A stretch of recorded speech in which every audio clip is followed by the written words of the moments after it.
আল্লাহ বলে আমার এক গোলাম আমার থেকে ভাইগে গেছিল রে, অনেক দিন ওই আমারে সেজদা দেয় নাই, আজকে দিছে। অনেক দিন সে আমারে ডাকে নাই, আমি খুব কষ্ট পাচ্ছিলাম। আমার বান্দা আমার হাতে গড়া, আমার দেওয়া নাক চোখ কান, আমার দেওয়া জবান, আমার দেওয়া জিহ্বা, আমার গড়া বান্দা আমারে ভুলে আমার থেকে ছুটে গেছে। আজ আমার সেই ভেগে যাওয়া বান্দা আমার কাছে ফিরে আসছে। লাল্লাহু আশাদ্দু ফারাহান বিতাওবাতি আবদি। নবী সাল্লাল্লাহু আলাইহি সাল্লাম বলেন আল্লাহ তাআলা ভীষণ খুশি হয় বান্দা যখন তওবা করে।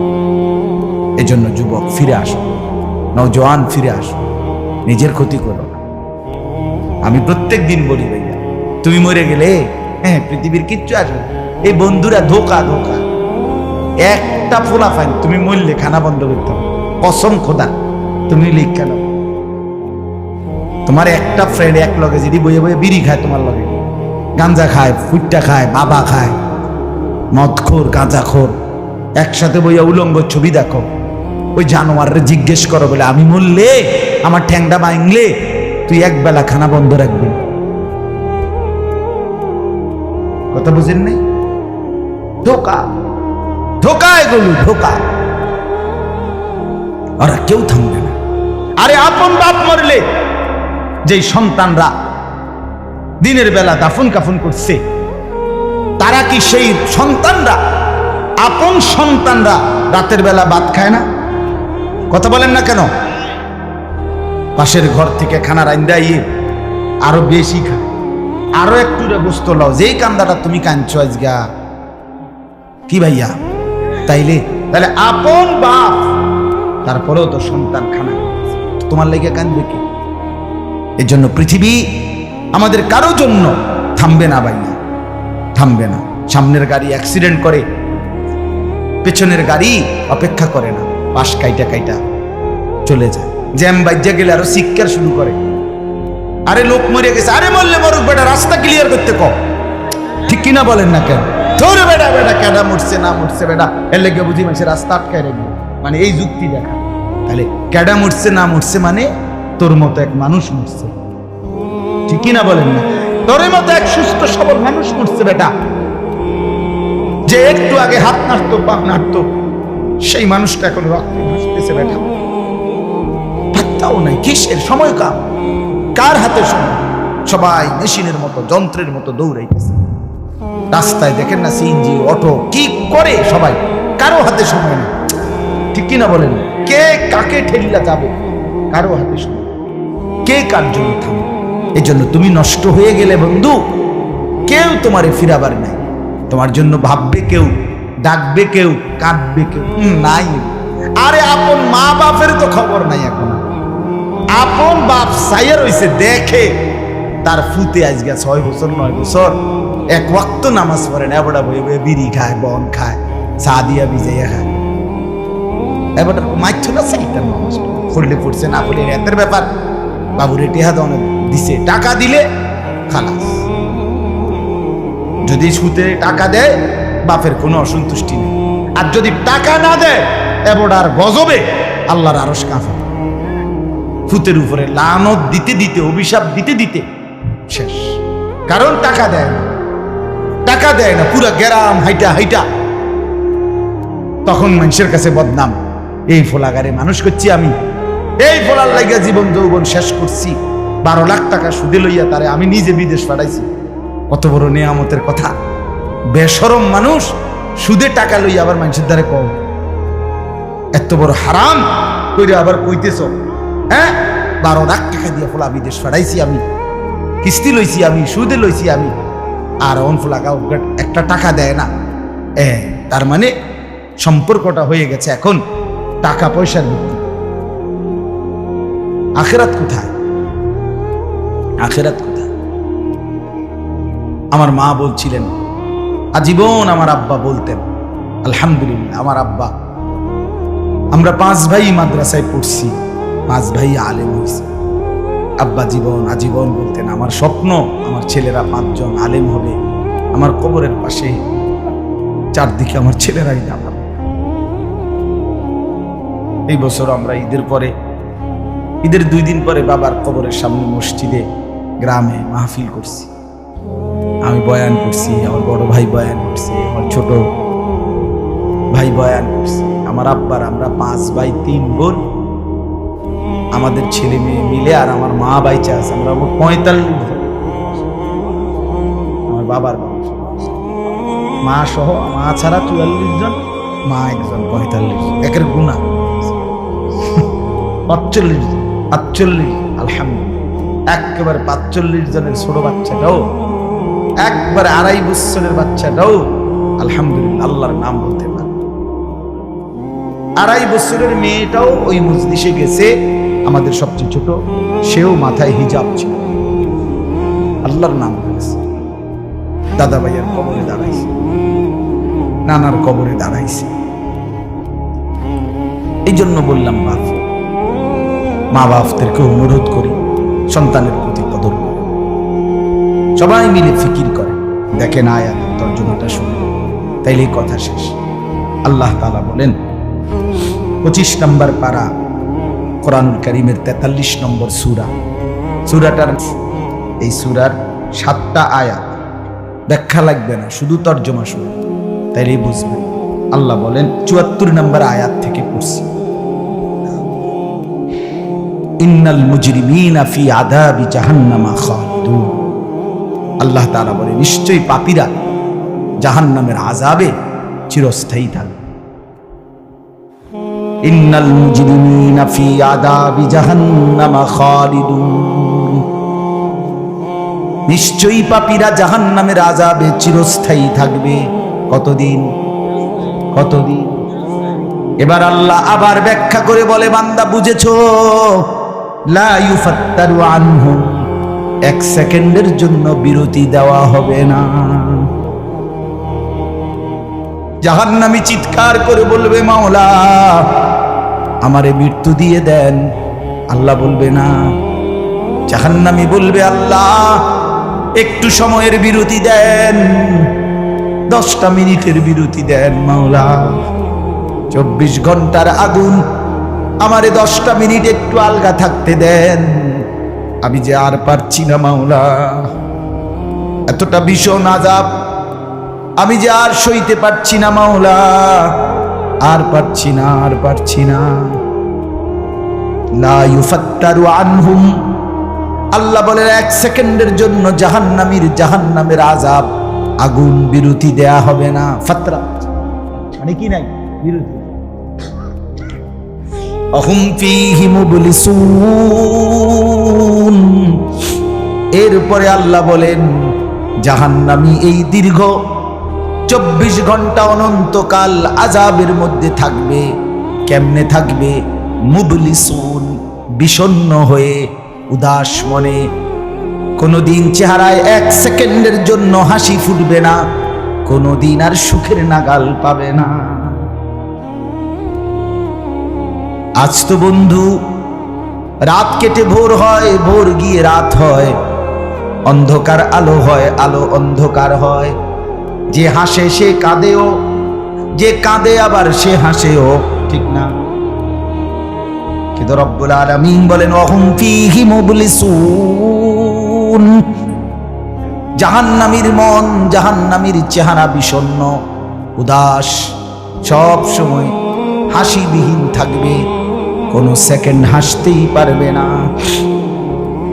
এবার আল্লাহ নিজে বলবেন, মলিন চেহারা দেখে জাহান্নামীকে, জাহান্নামীর চিৎকারে আল্লাহ নিজেই বলবেন ওমা যালামনাহুম, জাহান্নামী নাফরমান, আমি কিন্তু তোর উপরে মোটেই জুলুম করি নাই।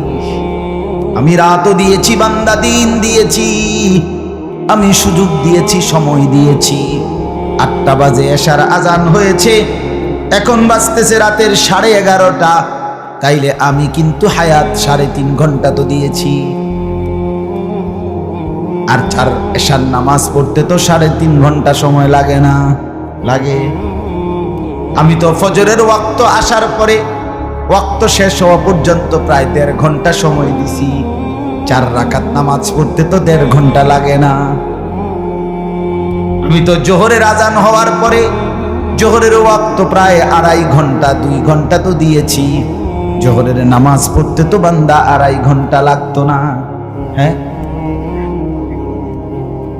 আসরের নামাজ 4 রাকাত নামাজ পড়তে তো 1.5 ঘন্টা লাগে না।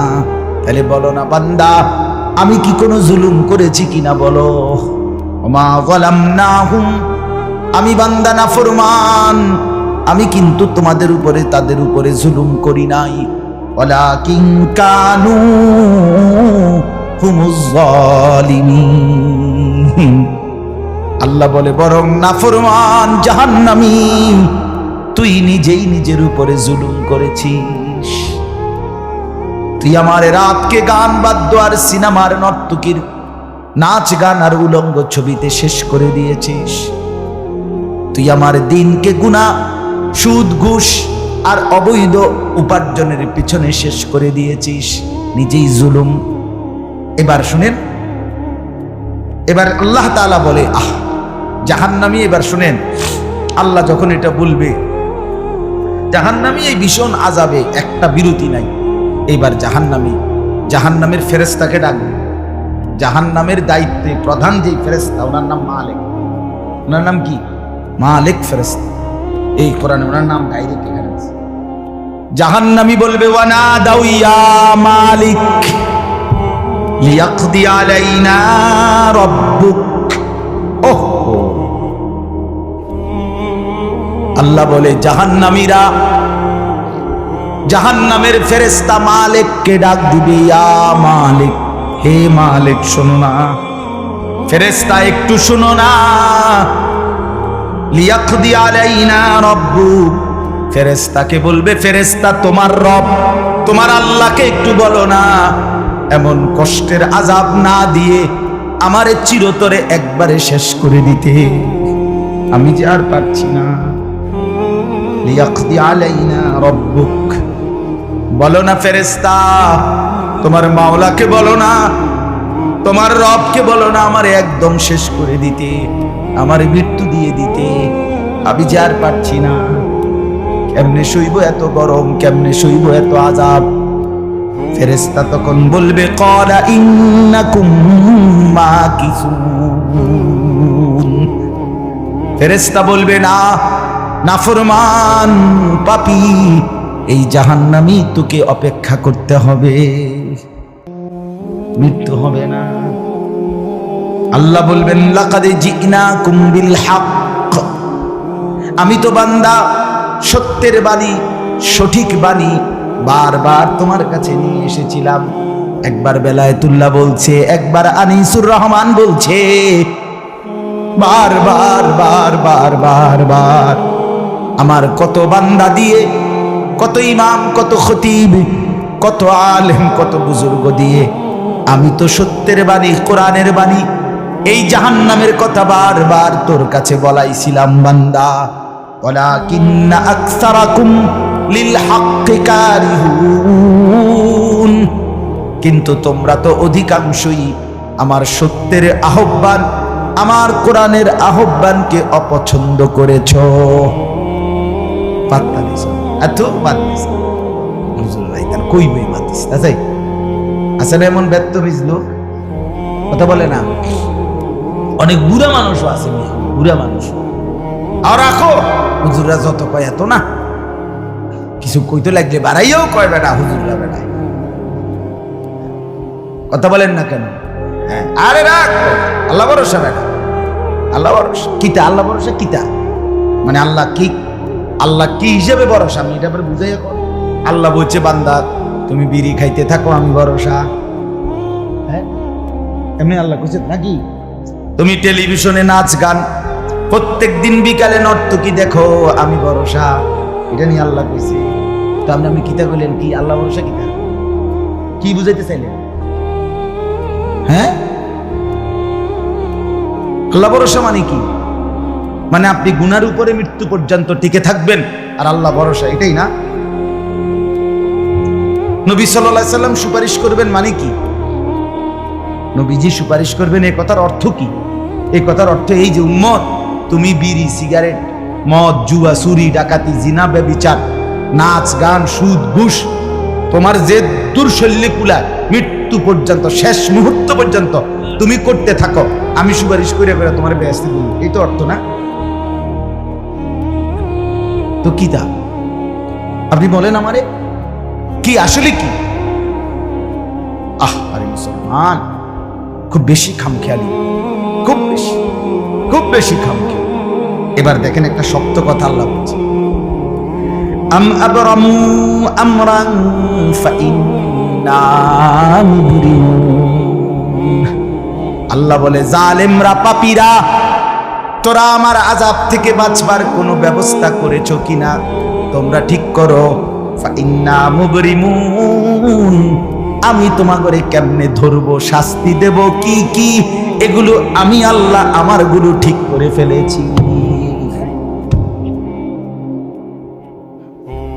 যে আম আবরামু আমরান, তারা কি কোনো ব্যবস্থা করেছে কিনা জিজ্ঞেস করেন।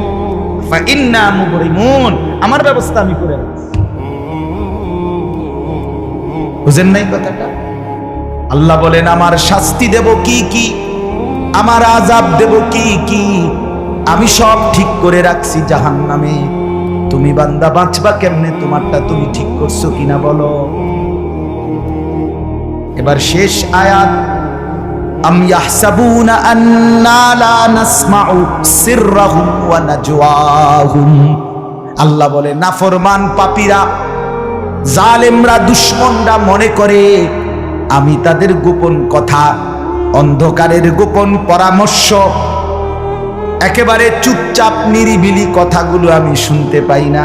কারণ ইয়ারফোন লাগাই রাখছে না, মা কানের মধ্যে দুটা বল্টু লাগাইলে তার আল্লাহ শুনে না, কথা কয় না। হ্যাঁ, আল্লাহ জিজ্ঞেস করছে, তুমি এই ভাবছো না, তুমি যে কানের মধ্যে গান শুনবার টাইমে ইয়ারফোনের বল্টু লাগাইয়া রাখো, তুমি মনে করছো না ফরমান মাইনসে না শুনে না, তো মাইনসে যখন শুনে না আমিও শুনি না নাকি? জবাব দেন, ওই যুবক বলো না মিয়া, মাটির নিচে কিংবা অন্ধকারে অথবা একাকী কোনো গোপন জায়গায় তুমি যেই অসভ্যতা করছো, যেই ভিন নারীর সাথে কথা বলছো, বন্ধুদের অসভ্য আড্ডা দিচ্ছ, তুমি মনে করছো গ্রামের কেউ দেখে না, গ্রামের কেউ জানে না। আল্লাহ বলে, তাহলে তুমি কি এই ভেবেছো যে আমি আল্লাহও জানি না? বালা, হ্যাঁ, আল্লাহ বলেন আমি জানি, আমি শুনি, আমি দেখি।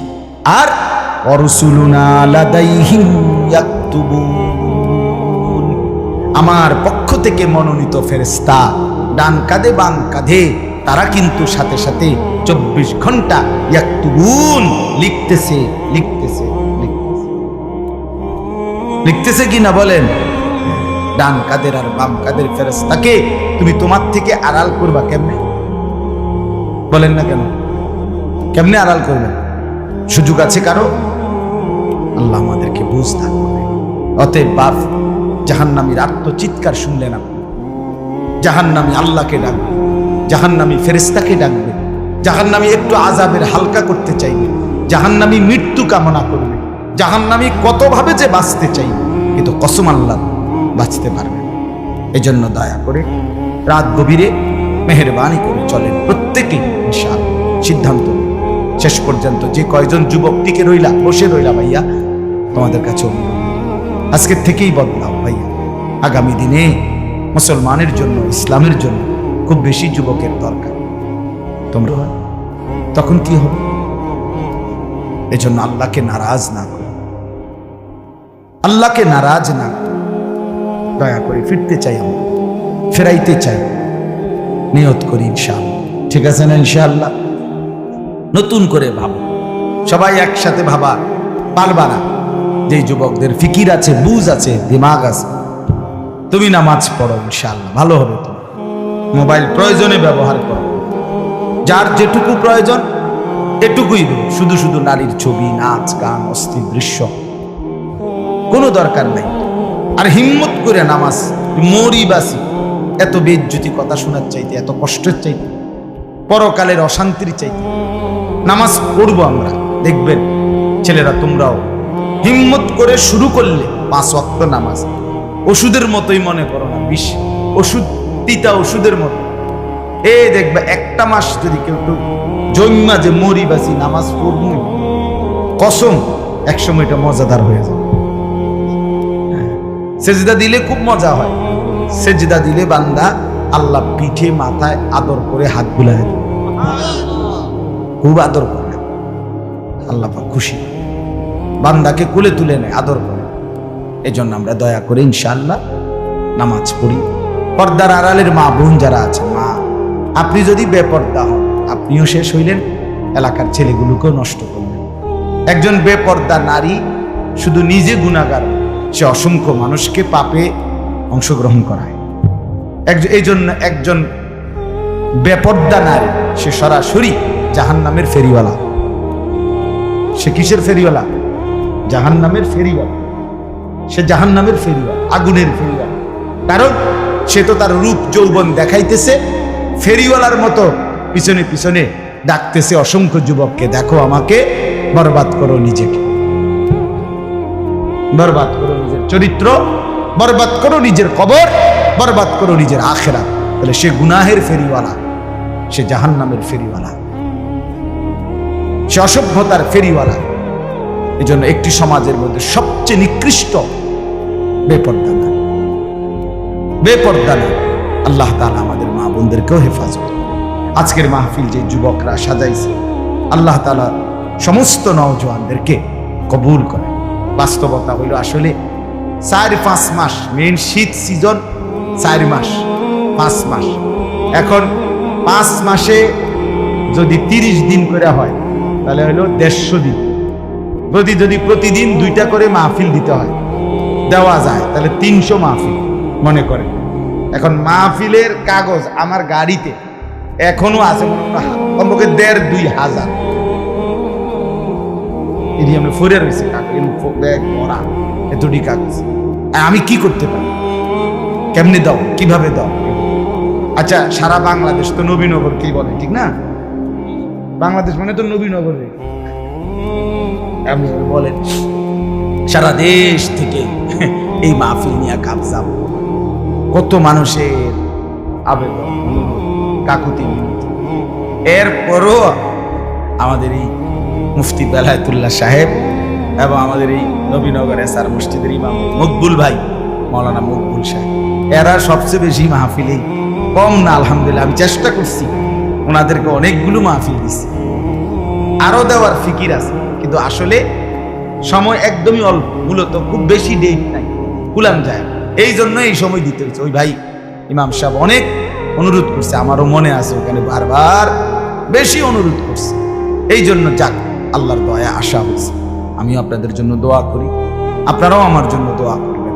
আল্লাহ তাআলা আমাদের সবাইকে মিলেমিশে দ্বীনের কাজে অংশগ্রহণ করার তৌফিক দান করেন। আমিন।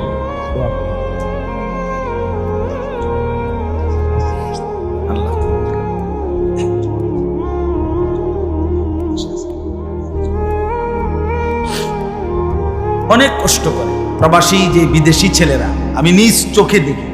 এইবারও আমি উমরায় গেছি যে রমজানে, এই রমজানে আমি প্রবাসী ভাইদের রুমে রুমে গেছি, বয়ান করছি। 12 জন, 14 জন, 16 জন, 20 জনের রুম, হালাকা। এবার বেলায় যে হালাকা কাকিয়া, ওখানে গিয়ে বয়ান করছে। এবার এই আমগো প্রবাসী বাংলাদেশি ভাই, আর এই অনেক কষ্ট করে, 12 ঘন্টা 14 ঘন্টা ডিউটি করে। হ্যাঁ, এরপরে আপনার এই ছোট্ট একটা রুমের মধ্যে 14 জন 16 জন একসাথে ঘুমায়, নিজেরা রান্না করে খায়, নিজেরা। ঠিক আছে, কথা হবে ইনশাআল্লাহ। হ্যাঁ, এই জন্য এরা অনেক কষ্ট করে। এই কসবার এক ছেলে, আমি এক মাস এবার আমার এইবার রমজানে জড়ায় ধরা আমার কানছে অনেক, বিদেশ মক্কায়। ছেলেটা আমারে বলতেছে, হুজুর আমি 8 বছরে আজকে বিদেশ করি, এই 8 বছরে কোনোদিন এই বিদেশে একজন ভালো ডাক্তার কোনো শরীরে কোনো রোগ সুখের জন্য দেখাইনি। কয়েকজন ডাক্তার যদি দেখাই তাহলে হেরার যে ওষুধ টষুধ দিবে আমার 15-20 হাজার টাকা চলে যাবে খরচ। তাইলে আমি বাড়ির টাকাটা পাঠাবো কেমন? এই জন্য ব্যথা বেদনার একটা ট্যাবলেট খাইয়া কইরা থাকি হুজুর, আর এই কলজার মধ্যে জমাইয়া টাকাগুলো সব বাড়ি পাঠাই। ছেলেটা আমারে খুব কাঁদছে, আমার পোলাটার কথা মনে। সে আমারে বলছে যে আমি আজকে 8 বছরের কসম আল্লাহ এই মক্কায় বলতেছি, সুখ নিজের আনন্দ বলতে কি জিনিস আমি আজকে 8 বছরে কোনোদিন দেখিনি। সবটা দিয়ে দিছি পরিবারের জন্য, মানে বাড়িতে, শুধু কোন রকম মানবেতর, কোন রকম মানে কোন রকম জিন্দিগিটা কাটাই, বিদেশে পড়ে আছি। কিন্তু এরপরে বাবা এতটা কষ্টের টাকা পাঠাবার পরে যেই স্ত্রী, যেই বিবি বাজারে বাজারে ঘুরে বেপর্দা করে মোবাইলে সারা দিন রাত পড়ে থাকে, স্বামীর পবিত্র আমানত, নিজের ইজ্জত, নিজের সতীত্ব নষ্ট করে, পরকিয়া, ভিন কোনো পুরুষের সাথে অবৈধ কোনো সম্পর্ক করে, তার মতো অসভ্য, নির্লজ্জা, বেহায়া, অসভ্য নারী আল্লাহর জমিন আর কেউ হইতে পারে। তোর জন্য বেটি, তোর ছেলেটার জন্য, বাচ্চাগুলোর জন্য এই ছেলেটা, এই পুরুষটা আজকে 6টা বছর, 8টা বছর, 12টা বছর বেটা বিদেশের জমিনে পড়ে আছে, আর বিনিময়ে তুই নিজের জিন্দেগি নষ্ট করে দিলা, স্বামীর পবিত্র আমানত নষ্ট করে দিলা তুমি। এই জন্য দয়া করে আমার কথাটা যদি একটু শক্ত হয় মাফ করে দিয়ে না, কিন্তু প্রবাসী বিবিদেরকেও বলি, বোন দয়া করে নিজের ইজ্জত, আব্রু, সতীত্ব, নিজের চরিত্রের হেফাজত কষ্ট করে হলেও, আপনার জন্য স্বামী বেচারা কষ্ট করে, আপনিও তার জন্য কষ্ট করেন, মিলেমিশে সবর করিলে, চরিত্রের হেফাজত করিলে একদিন দুইজনই জান্নাতি হবে। ছেলেরা যারা তোমাদের বাপ বিদেশ, তোমরাও ভাইয়া একটাবার দেখে আইসো কি কষ্ট করে। এই জন্য দয়া করে কষ্টের এই রক্ত পানি করা টাকা শুধু শুধু মোবাইল টিপ্পা, উলঙ্গ ছবি দেখা, নর্তকীর নাচ গান দেখে ভাইয়া নষ্ট করো। এত বড় জুলুম বাপের উপরে কইরো না, আল্লাহ সইবে না। এত বড় জুলুম কইরো না, একদিন তুমি কষ্ট পাই, একদিন তোমার উপরে এই মুসিবত আসবে। আল্লাহ আমাদের ছেলেদেরকে হেফাজত করেন। মসজিদের কাজ আমি নিজেও দেখছি, আলহামদুলিল্লাহ মসজিদের কাজ চলতেছে। দয়া করে সবাই মিলে মসজিদের দিল খুলে দান করবেন। মনে রাখবেন হাদিসের মধ্যে আছে, আল্লাহ নবী সাল্লাল্লাহু আলাইহি সাল্লাম বলছেন, ইসরাফিল যখন ফু দিবে কিয়ামতের দিন সব কিছু ধ্বংস হবে, হবে কি না? কথা বলেন না। ইল্লাল মাসাজিদ, নবীজি বলছে মসজিদ ব্যতীত। ইসরাফিল ফু দিলে আসমান, জমিন, চন্দ্র, সূর্য, ঘর বাড়ি, দালান, বিল্ডিং, পাহাড়, নদী সব চুরমার হয়ে যাবে, মসজিদ ভাঙবে না। বলতে হলো মসজিদ কি হবে? এক মসজিদ আরেক মসজিদের সাথে লাগবে, মিশবে আর কি, মিশা সব মসজিদ কাবা ঘরের সাথে মিলবে, একসাথে আল্লাহর ঘর কাবা সহ একসাথে সবগুলো জান্নাতে চলে যাবে। এরপর এই জন্য মসজিদের দান যে করলেন, আপনি মসজিদে টাকা পয়সা দান করলেন, যে এই মসজিদটা আপনি ব্যাস দিকে দেখবেন, আর এই যে আমরা কেন বুঝেন, এই জন্য মসজিদের দান শেষ হয় না, মসজিদের দান কি হয় না, শেষ হবে না। আপনি দিয়ে যাবেন, এ আগে দিছেন আবার দিবেন, সামনেও দিবেন, ঠিক আছে ইনশাআল্লাহ। সবাই সহযোগিতা করেন। ভবিষ্যতেও ছেলেরা তোমরা নিজেদের এই মাহফিল আন্তরিকতার সাথে মিলেমিশে চালু রাখো, চেষ্টা করবা। আমরাও যদি কখনো আবার সুযোগ পাই আসার চেষ্টা করব। আরো উলামায়ে কেরাম বেলায়েত ভাইয়ের সাথে কথা বললে ফিকির করে দেবে ইনশাআল্লাহ, চেষ্টা করব। আল্লাহ তাআলা সবাইকে কবুল। আলহামদুলিল্লাহ।